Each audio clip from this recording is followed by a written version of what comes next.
Obras completas de Sigmund Freud. Parte 195. Construcciones en psicoanálisis. 1937. Apartado 1. Siempre me ha parecido que hablaba muy en favor de cierto científico muy conocido que tratara con justicia al psicoanálisis en una época en que la mayor parte de la gente no se sentía obligada a ello. Sin embargo, en una ocasión expresó una opinión sobre la técnica analítica que era peyorativa e injusta. Dijo que al proporcionar interpretaciones a un paciente lo tratamos según el famoso principio de heads you win, tails you lose. Es decir, si el paciente está de acuerdo con nosotros, la interpretación es acertada. Si nos contradice, es un signo de su resistencia, lo cual demuestra también que estamos en lo cierto.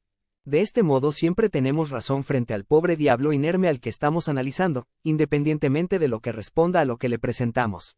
Ahora bien, como en realidad es cierto que un no de uno de nuestros pacientes no es en general bastante para hacernos abandonar una interpretación como incorrecta, tal revelación sobre la naturaleza de nuestra técnica ha sido muy bien recibida por los enemigos del psicoanálisis. Por tanto, merece la pena que demos una noción detallada de cómo acostumbramos a llegar a la aceptación del sí o del no de nuestros pacientes durante el tratamiento psicoanalítico, de la expresión de su aceptación o de la negativa. El psicoanalista práctico nada aprenderá, naturalmente, en el curso de esta apología que no sepa ya. En cosa sabida que el trabajo analítico aspira a inducir al paciente a que abandone sus represiones, que pertenecen a la primera época de su evolución, y a reemplazarlas por reacciones de una clase que corresponderían a un estado de madurez psíquica. Con este propósito a la vista debe llegar a recoger ciertas experiencias y los impulsos afectivos concitados por ellas que en ese momento ha olvidado. Sabemos que sus actuales síntomas e inhibiciones son consecuencia de represiones de esta clase, es decir, que son sustitutos de las cosas que ha olvidado. ¿Qué clase de material pone a nuestra disposición del cual podemos hacer uso para ponerle en el camino de recobrar los perdidos recuerdos? Toda clase de cosas. Nos da fragmentos de esos recuerdos en sus sueños de gran valor por sí mismos, pero grandemente desfigurados, por lo común, por todos los factores que intervienen en la formulación de los sueños. También, si se entrega a la asociación libre, produce ideas, en las que podemos descubrir alusiones a las experiencias reprimidas y derivativos de los impulsos afectivos suprimidos, lo mismo que de las reacciones contra ellos. Y finalmente existen indicios de repeticiones de los afectos que pertenecen al material reprimido que se encuentran en acciones realizadas por el paciente, algunas importantes, otras triviales, tanto dentro como fuera de la situación psicoanalítica. Nuestra experiencia ha demostrado que la relación de transferencia que se establece hacia el analista se halla particularmente calculada para favorecer el regreso de esas conexiones afectivas. De este material bruto, si podemos llamarlo así, es de donde hemos de extraer lo que buscamos. Y lo que buscamos es una imagen del paciente de los años olvidados que sea verdadera y completa en todos los aspectos esenciales. Pero en este punto hemos de recordar que el trabajo analítico consta de dos porciones completamente distintas, que se llevan a cabo en dos localizaciones diferentes, que afecta a dos personas, a cada una de las cuales le es asignada una tarea distinta. Por un momento puede parecer extraño que este hecho tan fundamental no haya sido señalado hace tiempo, pero inmediatamente se percibirá que nada había oculto en esto, que es un hecho universalmente conocido y evidente por sí mismo, y que solo se pone de relieve aquí y se examina aisladamente con una intención particular. Todos sabemos que la persona que está siendo psicoanalizada ha de ser inducida a recordar algo que ha sido experimentado por ella y reprimido, y los determinantes dinámicos de este proceso son tan interesantes que la otra parte del trabajo, la tarea realizada por el psicoanalista, es rechazada a un segundo término. El analista ni ha experimentado ni ha reprimido nada del material que se considera. Su tarea no ha de ser recordar algo. ¿Cuál es entonces su tarea? Su tarea es hacer surgir lo que ha sido olvidado a partir de las huellas que ha dejado tras sí, o más correctamente, construirlo. El tiempo y modo en que transmite sus construcciones a la persona que está siendo psicoanalizada, así como las explicaciones con las que las acompaña, constituyen el nexo entre las dos partes del trabajo analítico, entre su propia parte y la del paciente. Su trabajo de construcción o, si se prefiere, de reconstrucción, se parece mucho a una excavación arqueológica de una casa o de un antiguo edificio que han sido destruidos y enterrados. Los dos procesos son en realidad idénticos, excepto que el psicoanalista trabaja en mejores condiciones y dispone de más material en cuanto que no trata en algo destruido, sino con algo que todavía se halla vivo, y tal vez también por otra razón. Pero así como el arqueólogo construye las paredes del edificio a partir de los cimientos que han permanecido, determina el número y la situación de las columnas a partir de las depresiones en el suelo, y reconstruye las decoraciones y pinturas murales partiendo de los restos encontrados en las ruinas, lo mismo hace el psicoanalista cuando deduce sus conclusiones de los fragmentos de recuerdos, de las asociaciones y de la conducta del sujeto. Los dos tienen un derecho innegable a reconstruir, con métodos de suplementación y combinación, los restos que sobreviven. También los dos están sujetos a comunes dificultades y fuentes de error.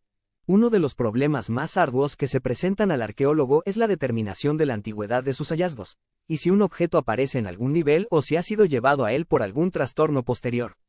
Es fácil imaginar las dudas correspondientes que surgen en el caso de las construcciones psicoanalíticas. Como hemos dicho, el psicoanalista trabaja en condiciones más favorables que el arqueólogo, puesto que dispone de un material que no tiene comparación con el de las excavaciones. Por ejemplo, de la repetición de reacciones que datan de la infancia y todo lo que está indicado por la transferencia en conexión con estas repeticiones. Pero además ha de tenerse en cuenta que el excavador trata con objetos destruidos de los que se han perdido grandes e importantes fragmentos, por violencias mecánicas, por el fuego y por el pillaje. Ningún esfuerzo los descubrirá ni los podrá unir con los restos que sobreviven. El único camino que queda es el de reconstrucción, que por esta razón con frecuencia solo puede alcanzar un cierto grado de probabilidad.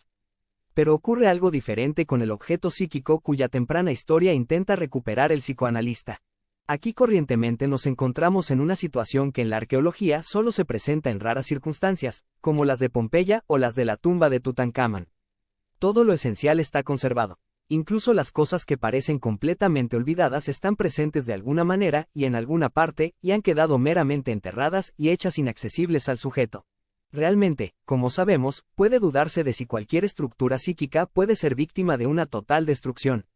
Solo depende de la técnica psicoanalítica el que tengamos el éxito de llevar completamente a la luz lo que se haya oculto. Solo hay otros dos hechos que contrapesan la extraordinaria ventaja de la que disfruta el trabajo psicoanalítico. Uno, que los objetos psíquicos son incomparablemente más complicados que el material de las excavaciones, y otro, que tenemos un insuficiente conocimiento de lo que podemos esperar encontrar en cuanto que su estructura más fina contiene tantas cosas que son todavía misteriosas. Pero nuestra comparación de las dos clases de trabajo no puede ir más allá que esto, porque la diferencia principal entre ellos se halla en el hecho de que para el arqueólogo la reconstrucción es la aspiración y el fin de sus esfuerzos, mientras que para el analista la construcción es solamente una labor preliminar. Apartado 2. No es, sin embargo, una labor preliminar en el sentido de que haya de completarse antes de que pueda empezarse el trabajo siguiente, como, por ejemplo, ocurre en el caso de la construcción de un edificio en el que todas las paredes han de levantarse y todas las ventanas incrustarse antes de que pueda empezarse el trabajo siguiente, como, por ejemplo, ocurre en el caso de la construcción de un edificio en el que todas las paredes han de levantarse y todas las ventanas incrustarse antes de que pueda empezarse la decoración interna de las habitaciones. Todo psicoanalista sabe que las cosas ocurren de un modo diferente en un tratamiento analítico y que ambas clases de trabajo se realizan simultáneamente, una de ellas marchando un poco por delante y la otra siguiéndola. El psicoanalista termina una construcción y la comunica al sujeto del análisis, de modo que pueda actuar sobre él. Constituye entonces otro fragmento con el material que le llega, hace lo mismo y sigue de este modo alternativo hasta el final. Si en los trabajos sobre técnica psicoanalítica se dice tan poco acerca de las construcciones es porque en lugar de ellas se habla de las interpretaciones y de sus efectos. Pero creo que construcción es desde luego la palabra más apropiada. El término interpretación se aplica a alguna cosa que uno hace con algún elemento sencillo del material, como una asociación o una parapraxia. Pero es una construcción cuando uno coloca ante el sujeto analizado un fragmento de su historia anterior, que ha olvidado, de un modo aproximadamente como este. Hasta que tenía usted N años, se consideraba usted como el único e ilimitado dueño de su madre. Entonces llegó otro bebé y le trajo una gran desilusión. Su madre le abandonó por algún tiempo, y aun cuando reapareció, nunca se hallaba entregada exclusivamente a usted. Sus sentimientos hacia su madre se hicieron ambivalentes, su padre logró una nueva importancia para usted, etc. En el presente artículo nuestra atención se dirigirá exclusivamente a este trabajo preliminar realizado por las construcciones. Y aquí, ya al comienzo, se presenta la cuestión de qué garantías tenemos de que mientras trabajamos en ellas no cometemos errores y ponemos en peligro el éxito del tratamiento presentando alguna construcción que sea incorrecta. Parece que en esta cuestión no se puede dar en todos los casos una respuesta con validez general, pero aún antes de discutirla podemos prestar oídos a alguna información confortadora que se deriva de la experiencia psicoanalítica. Porque aprenderemos que no se produce un perjuicio porque alguna vez nos equivoquemos y demos al paciente una construcción errónea de la probable verdad histórica. Naturalmente, constituye una pérdida de tiempo, y el que no haga otra cosa sino presentar al paciente falsas combinaciones no creará muy buena impresión en él ni irá muy lejos en su tratamiento. Pero un pequeño error de esta clase no causará ningún perjuicio. Lo que en realidad ocurre en tales casos es más bien que el paciente permanece inconmovible por lo que se le ha dicho y no reacciona ni con un sí ni con un no. Esto posiblemente solo significa que su reacción queda pospuesta. Pero si no resulta nada más podemos concluir que hemos cometido un error, y debemos admitirlo así ante el paciente en alguna ocasión favorable para no poner en peligro nuestra autoridad. Esta oportunidad se presentará cuando llegue a la luz nuevo material que nos permita hacer una construcción mejor y corregir así nuestro error. De este modo la construcción errónea desaparece como si nunca se hubiera hecho, y en realidad tenemos muchas veces la impresión de que, tomando prestadas las palabras de Polonio, nuestra falsedad hubiera sido vituperada por la verdad. Ciertamente se ha exagerado mucho el peligro de que extraviemos a nuestro paciente sugestionándole para persuadirle de que acepte cosas que nosotros creemos que son, pero que él piensa que no. Un analista tendría que haberse comportado muy mal para que este infortunio le ocurriera. Sobre todo habría de acusarse de no haber permitido al paciente decir su opinión. Puedo asegurar sin fanfarronería que este abuso de sugestión nunca ha ocurrido en mi práctica. De lo que hemos dicho se sigue que no nos sentimos inclinados a ignorar las indicaciones que pueden inferirse de la reacción del paciente cuando le hemos ofrecido una de nuestras construcciones. Esto debe ser explicado detalladamente. Es verdad que no aceptamos el no de una persona en tratamiento por su valor aparente, pero tampoco damos paso libre a su sí. No existe justificación para acusarnos de que invariablemente tendamos a retorcer sus observaciones para transformarlas en una confirmación. En realidad las cosas no son tan sencillas ni nos permitimos hacer tan fácil para nosotros el llegar a una conclusión. Un simple sí de un paciente no deja de ser ambiguo.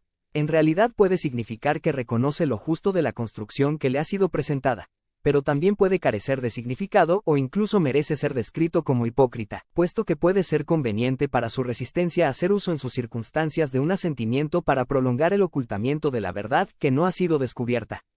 El sí no tiene valor, a menos que sea seguido por confirmaciones indirectas, a menos que el paciente inmediatamente después de su sí produzca nuevos recuerdos que completan y amplíen la construcción. Solamente en tal caso consideramos que el sí se ha referido plenamente al sujeto que se discute. Un no de una persona en tratamiento analítico es tan ambiguo como un sí y aún es de menos valor. En algunos casos raros se ve que es la expresión de un legítimo disentimiento. Mucho más frecuentemente expresa una resistencia que ha podido ser evocada en el sujeto por la construcción presentada, pero que también puede proceder de algún otro factor de la compleja situación analítica. Así, el no de un paciente no constituye una evidencia de la corrección de una construcción, aunque es perfectamente compatible con ella. Como todas estas construcciones son incompletas y cubren solamente pequeños fragmentos de los sucesos olvidados, podemos suponer que el paciente no niega en realidad lo que se le ha dicho, sino que basa su contradicción en la parte que todavía no ha sido descubierta. Por lo regular no dará su asentimiento hasta que sepa la entera verdad, la cual con frecuencia es muy extensa. De modo que la única interpretación segura de su no es que apunta a la incompletes. No hay duda de que la construcción no le ha dicho todo. Parece, por tanto, que las manifestaciones expresas del paciente después de que se le ha presentado una construcción proporcionan muy escasa evidencia sobre la cuestión de si hemos acertado o no. Es del mayor interés que hay formas indirectas de confirmación que son dignas de crédito en todos los aspectos. Una de ellas es la forma de expresión utilizada, con muy pocas variaciones, por las más diferentes personas. Yo no pensé nunca esto o en esto. Lo que puede ser traducido sin vacilaciones por, sí, tiene usted razón, acerca de mi inconsciente. Por desgracia, esta fórmula, que es tan bien recibida por el analista, llega a sus oídos con más frecuencia después de las simples interpretaciones que tras haber producido una construcción amplia. Una confirmación igualmente valiosa está implicada cuando el paciente contesta con una asociación que contiene algo similar o análogo al contenido de la construcción. En lugar de tomar un ejemplo de esto de un análisis, prefiero dar cuenta de una pequeña experiencia extraanalítica que presenta tan claramente una situación similar que produce un efecto casi cómico.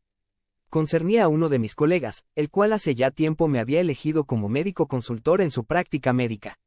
Un día me trajo a su joven esposa, que le estaba causando cierta preocupación.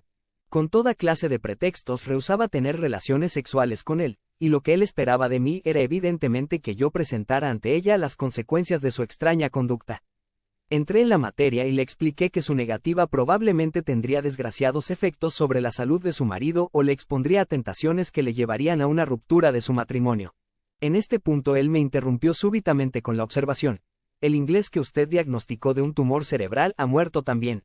De momento la observación parecía incomprensible. El también de su frase era un misterio porque no habíamos hablado de nadie que hubiera muerto.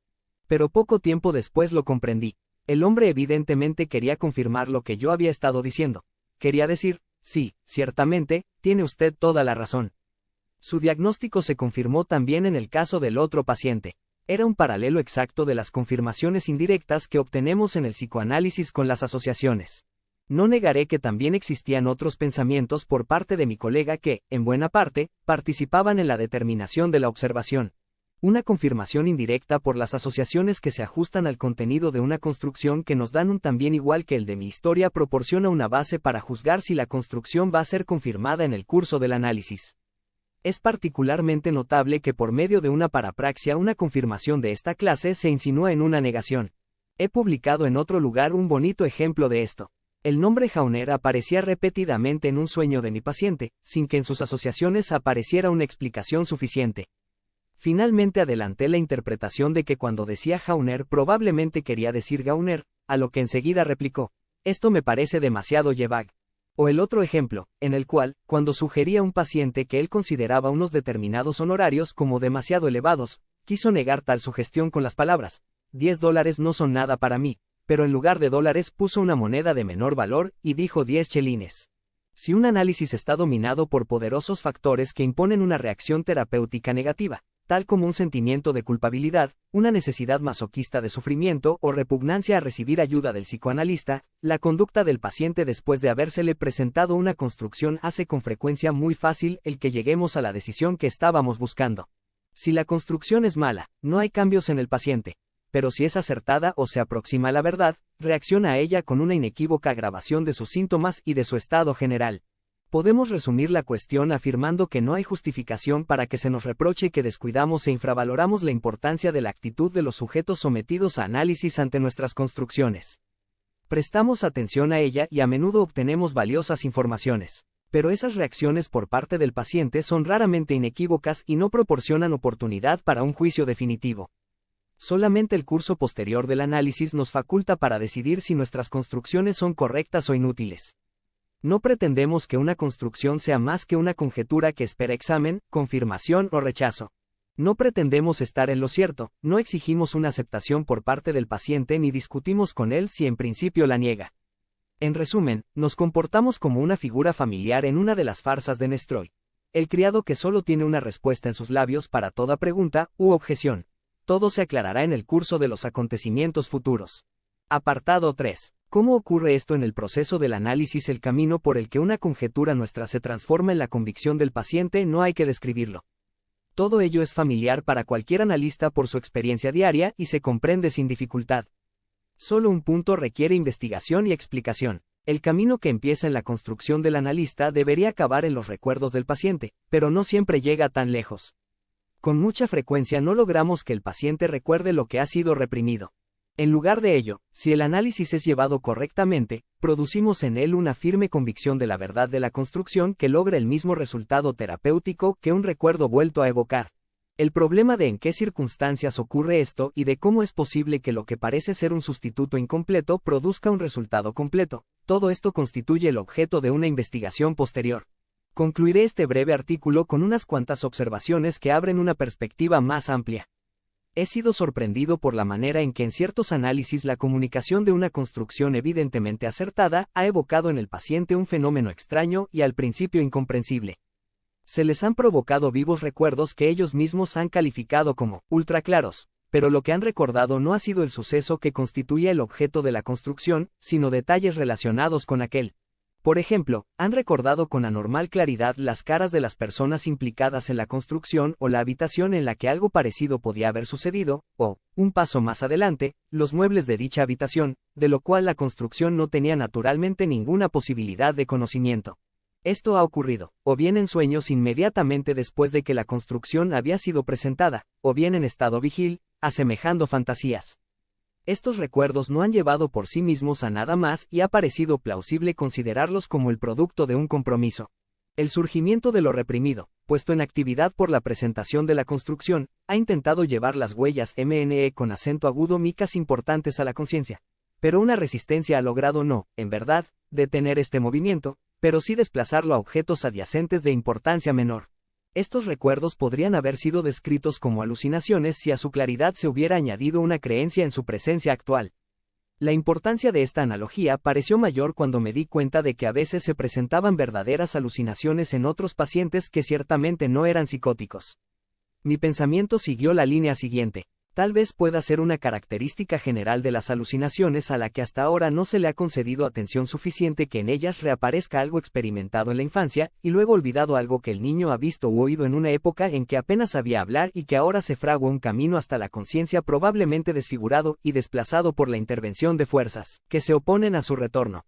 Y en vista de la estrecha relación entre las alucinaciones y ciertas formas de psicosis, nuestro pensamiento puede ser llevado todavía más lejos. Puede ser que los delirios a los que esas alucinaciones se hayan incorporadas con tanta frecuencia puedan a su vez ser menos independientes del resurgimiento del inconsciente y del retorno de lo reprimido que lo que usualmente pensamos. En el mecanismo de un delirio señalamos como regla solamente dos factores: el apartamiento del mundo real y sus fuerzas motivadoras, por un lado, y la influencia ejercida por el cumplimiento de deseos en el contenido de un delirio, por el otro. Pero no puede ser que el proceso dinámico sea más bien que el alejamiento de la realidad es puesto en marcha por la tendencia al surgimiento de lo reprimido para inculcar su contenido en la conciencia, mientras que la resistencia provocada por este proceso y el impulso al cumplimiento de deseos comparten la responsabilidad de la distorsión y el desplazamiento de lo que es recordado. Este es, después de todo, el mecanismo habitual de los sueños que la intuición ha comparado con la locura desde tiempo inmemorial. Pienso que este enfoque de los delirios no es enteramente nuevo, pero pone de relieve, sin embargo, un punto de vista que por lo común no se halla en el primer plano. Su esencia es que no solo hay método en la locura, como el poeta ya percibió, sino también un fragmento de verdad histórica, y es plausible suponer que la creencia compulsiva que se atribuye a los delirios deriva su fuerza precisamente de fuentes infantiles de esta clase. Todo lo que puedo aportar hoy día en apoyo de esta teoría son reminiscencias, no impresiones recientes. Probablemente valdría la pena intentar estudiar casos de los trastornos en cuestión sobre la base de las hipótesis que se han presentado aquí y también realizar su tratamiento siguiendo estas directrices.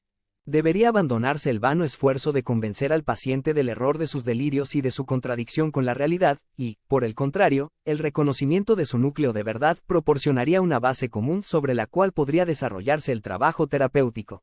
Este trabajo consistiría en liberar el fragmento de verdad histórica de sus distorsiones y sus relaciones con el presente y hacerlo remontar al momento del pasado al cual pertenece. La transposición de material desde un pasado olvidado al presente o a una expectación futura es realmente una ocurrencia habitual en neuróticos no menos que en psicóticos.